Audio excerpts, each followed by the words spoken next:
tersebut merupakan identitas dan modal sosial yang penting bagi diplomasi Indonesia menyikapi situasi ini. Oke, jadi perlu ada statement yang lebih tegas lagi dari pemerintah kita terhadap atau menyikapi aksi saling balas serang antara Amerika Serikat, Israel dan juga Iran begitu ya.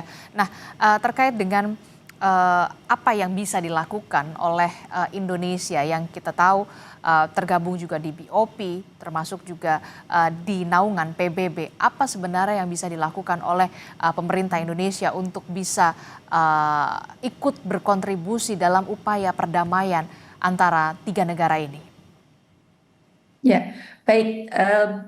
Betul bahwa saat ini, menurut saya saat ini kita berada dalam BOP. Menurut saya ini problematik. Sudah banyak yang mengulas bahwa BOP ini secara struktur kelembagaan bermasalah, legitimasinya bermasalah karena sebenarnya BOP yang merupakan mandat dari PBB, tetapi kemudian lebih banyak di modifikasi atau mungkin kalau perlu saya boleh mengatakan dibajak oleh Trump, pemimpin yang sangat dominan di sana, dan ternyata kebijakannya malahan tidak sesuai dengan niat untuk membangun perdamaian. Yang terjadi malahan kemudian apakah BOP ini sebagai instrument of war dan alih-alih sebagai dewan perdamaian, karena yang ditunjukkan dengan menyerang Iran itu menjadi kontradiktif dengan semangat BOP, sehingga kemudian menurut saya kemudian kita bisa mengusulkan kepada pemerintah untuk segera keluar dari Board of Peace karena kemudian menjadi tidak relevan dengan politik luar negeri Indonesia bebas aktif, dengan tujuan Indonesia yang semula bergabung ke sana karena ingin berkontribusi besar dalam mendukung kemerdekaan Palestina, tetapi dalam Board of Peace pun Palestina tidak diikut sertakan di sana, ya, gitu. Jadi itu sesuatu yang mungkin jadi harus dikoreksi kebijakan tersebut, sehingga kemudian malahan selanjutnya adalah bagaimana kemudian kita bisa kembali memanfaatkan PBB sebagai forum multilateral yang memiliki legitimasi cukup tinggi untuk bisa kemudian membuat inisiatif atau opsi. Kita mungkin bisa mengusulkan inisiatif misalnya dengan apa yang disebut dengan Uniting for Peace. Itu merupakan mekanisme yang pernah dilakukan oleh PBB, dalam hal ini adalah Majelis Umum PBB. Kalau yang selama ini kita khawatir karena Dewan Keamanan mandek ya, karena kekuatan veto dari Amerika Serikat ataupun Rusia dan Cina, tetapi kemudian dengan melalui Majelis Umum PBB tidak ada tidak mengenal veto seperti itu, kemudian memungkinkan, dan ini pernah terjadi ketika perang Korea di tahun 50, untuk kemudian negara-negara seperti Indonesia yang middle power kemudian menggalang kekuatan solidaritas dengan sesama negara-negara selatan misalnya untuk menggolkan inisiatif ini. Saya kira ini opsi yang cukup penting untuk diupayakan, dan sebenarnya juga sudah pernah diusulkan oleh Kolombo di beberapa waktu sebelumnya. Saya kira ini menjadi hal yang bisa kita kolaborasikan. Oke, ada beberapa opsi, salah satu yang tadi Anda sebutkan, Bu Ririn, bisa menjadi opsi agar kemudian berbagai macam negara juga bisa ikut bersatu untuk bisa mewujudkan adanya perdamaian antara ketiga negara agar aksi saling balas serang ini tidak berkepanjangan begitu, yang menyebabkan warga sipil terluka bahkan kehilangan nyawa. Kalau kita lihat pasca serangan yang dilakukan oleh Amerika Serikat, Israel, dan juga Iran, aksi balas serang ini tidak hanya di wilayah Iran, tapi ada juga negara-negara yang kemudian kita lihat punya dampak juga yang diserang oleh rudal begitu, terkena dampaknya. Antara lain ada di Qatar, kemudian juga ada di Irak, Kuwait, ada juga di Bahrain, Uni Emirat Arab begitu. Nah, bagaimana kemudian langkah yang harus segera dilakukan oleh pemerintah Indonesia untuk menyelamatkan warga negara kita yang ada di beberapa negara yang juga turut ikut terdampak, walaupun begitu ya, kita sudah melihat pemerintah kita melalui Kementerian Luar Negeri sudah memerintahkan Dubes Republik Indonesia di Iran untuk melakukan secara segera evakuasi terhadap warga negara kita di sana. Tapi bagaimana dengan di negara-negara lain yang juga terdampak? Kami akan tampilkan, ini dia grafisnya, pasca serangan Amerika Serikat dan Israel yang menewaskan pemimpin tertinggi Iran, yakni Ayatullah Ali Khamenei. Pada Sabtu 28 Februari 2026, Iran balas menyerang lewat gempuran serangan udara yang kemudian dahsyat ke Israel dan juga pangkalan militer Amerika. Nah, serangan ini dilancarkan negara Iran dalam pembalasan dari serangan yang dilakukan oleh Israel dan Amerika. Dalam serangan balasan ini sejumlah negara di Timur Tengah juga mengalami dampak, diantaranya tadi ada Uni Emirat Arab, Qatar, Arab Saudi, Bahrain, Kuwait, Irak, Yordania, dan juga Siprus. Nah, apa yang harus segera dilakukan oleh pemerintah Indonesia untuk menyelamatkan WNI kita di beberapa negara terdampak? Benarkah langkah evakuasi harus segera dilakukan, tidak hanya di Iran, tapi juga negara-negara yang juga terdampak? Bu Rini. Ya, sangat setuju Mbak Adisti. Ya, betul.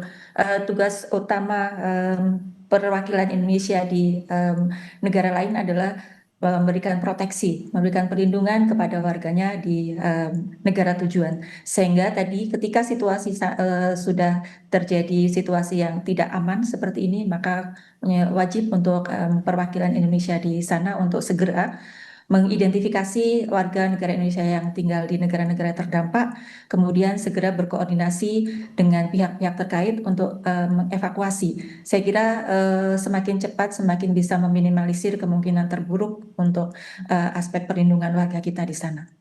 Oke, jadi perlu ada opsi untuk mengevakuasi, menyelamatkan warga negara kita tidak hanya yang ada di Iran, tapi juga di beberapa negara yang juga turut terdampak dari aksi balas serang antara tiga negara ini. Terakhir, saya ingin tahu juga begini, soal apa yang dilakukan saat ini di tiga negara oleh tiga negara ini.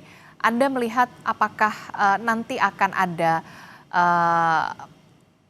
langkah yang harus segera dilakukan oleh PBB untuk kemudian mencegah atau melakukan gencatan senjata, upaya gencatan senjata, atau kemudian justru ini berkepanjangan begitu ya.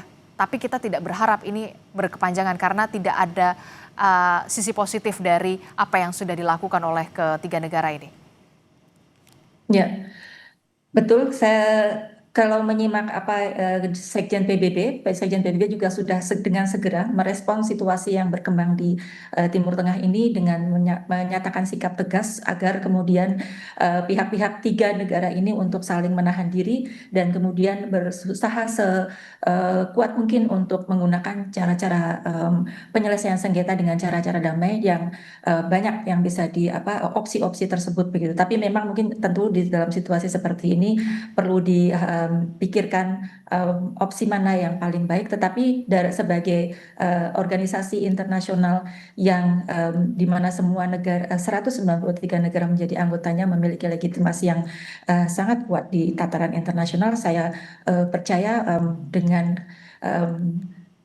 PBB dalam hal ini melalui Sekretariat Jenderalnya, Pak Guterres harus segera mendorong pihak-pihak tersebut untuk melakukan ceasefire atau gencatan senjata, supaya kemudian tadi inisiatif-inisiatif penyelesaian sengketa yang lebih peaceful itu bisa kemudian dimulai. Oke, terakhir saya ingin tahu apa yang kemudian menjadi bahan rujukan yang bisa dilakukan oleh Indonesia selain tadi Anda menyebutkan ada United for Peace begitu ya, yang kemudian di bawah naungan PBB untuk bisa negara-negara lain juga bersatu begitu untuk bisa mewujudkan segera perdamaian di tiga negara ini. Saya kira kita bisa kembali kepada prinsip bebas aktif ya, yang dimana kemudian ya prinsip luar negeri bebas aktif, di mana kemudian Indonesia tadi menegaskan mendorong negara-negara ketiga tersebut untuk kembali menepati prinsip-prinsip atau menjunjung tinggi prinsip-prinsip hukum internasional dan justru tidak menggunakan cara-cara kekerasan dalam menyelesaikan perbedaan ataupun sengketa di antara mereka. Kemudian juga saya kira juga perlu kita menguatkan tadi mendorong inisiatif melalui PBB ya sebagai organisasi internasional yang cukup kredibel untuk bisa melakukan tekanan kepada negara-negara tersebut untuk bisa mengambil cara-cara yang lebih damai. Dan kemudian tentu saja Indonesia tadi saya kira kita bisa memanfaatkan berbagai forum-forum selain dengan PBB, kemudian berbagai forum multilateral yang Indonesia ada di dalamnya untuk menggalang solidaritas bersama, menguatkan atau mengingatkan semua negara untuk selalu konsisten dengan prinsip-prinsip perdamaian Oke. daripada alih-alih menggunakan cara-cara kekerasan. Terima kasih. Oke, terakhir sekali lagi saya ingin tanyakan dari soal ekonomi, hubungan internasional ekonomi setelah terjadinya apa yang kita lihat saat ini situasi Selat Hormuz kemudian ditutup, tentu ada dampak ekonomi yang kemudian terasa di Indonesia. Apa yang kemudian bisa dilakukan oleh Indonesia jika memang terkena imbasnya? Paling tidak soal minyak begitu, walaupun kemarin kita sudah melihat bagaimana Menteri SDM Bahlil mengatakan ada 25% impor kita ke Amerika Serikat begitu. Bagaimana Anda melihat ini? Iya, baik. Betul bahwa konflik ini atau perang di Iran ini sangat besar dampaknya tidak hanya secara politik dan keamanan, tentu kemudian secara ekonomi Ekonomi. karena iya betul karena minyak merupakan kebutuhan yang sangat dibutuhkan oleh semua negara termasuk Indonesia dan timur negara-negara tersebut merupakan sumber minyak utama. Saya kira salah opsi untuk mengalihkan sumber minyak tadi kita dari negara lain menjadi salah satu opsi yang bisa diambil, mungkin tidak hanya dari Amerika Serikat tetapi mungkin juga dari negara lain yang juga memiliki supply yang cukup potensial untuk kita kolaborasikan.